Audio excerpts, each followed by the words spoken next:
Ready start. महोदय, राष्ट्रपति ने अपने भाषण में राजभाषा आयोग की रिपोर्ट के संबंध में कहा है कि हम सदस्यों की राय लेकर भाषा संबंधी कोई नीति घोषित करेंगे। मैं समझता हूँ कि भाषा का प्रश्न इतना जटिल नहीं था जितना कि उसको बना दिया गया है। इस जटिलता को लाने में जहाँ उन लोगों का हाथ है जो सरकार में नहीं हैं, वहाँ इसमें भारत सरकार की भी बड़ी जिम्मेदारी है। मुझे वह दिन याद है जब मैं छोटा था और देश गुलाम था।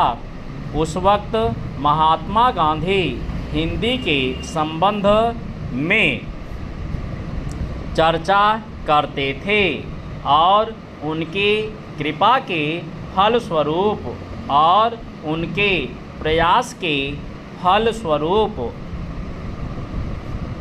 सभी प्रांतों में हिंदी की सभाएं खोली गईं और वहाँ हिंदी का प्रचार किया गया।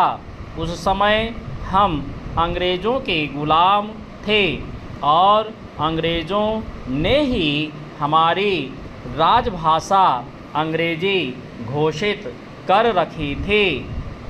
तब हम अंग्रेज़ी से दूर थे और हिंदी के निकट थे, लेकिन आज जब हमारी अपनी सरकार है, अपना शासन है, हम हिंदी से दूर होते चले जा रहे हैं। एक समय था जब देश में हिंदी के संबंध में एक मत था।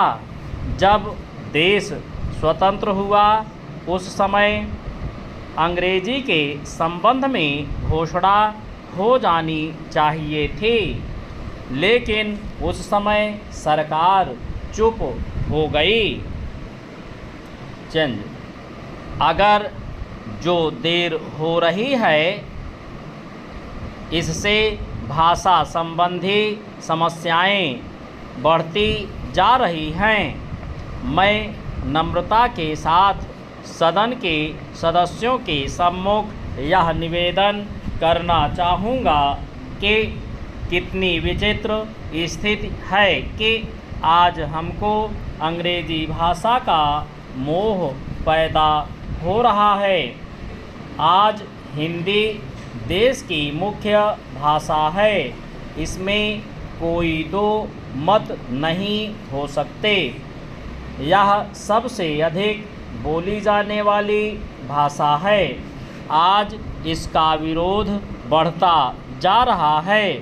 कुछ ऐसी बातें हो रही हैं जिससे मालूम होता है कि हिंदी का विरोध प्रादेशिक भाषाओं से है, लेकिन ऐसा नहीं है। सच पूछा जाए तो बात यह है कि अंग्रेजी भाषा के स्थान पर हिंदी को लागू करने का प्रश्न है।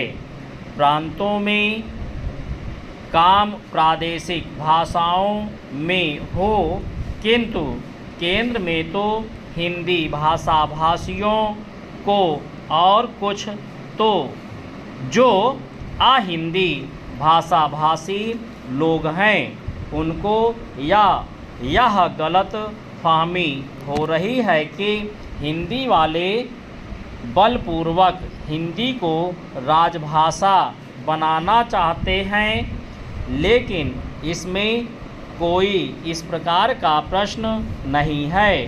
एक तो केवल आपस में समझने का प्रश्न है। किसी स्वतंत्र देश में ऐसा नहीं है।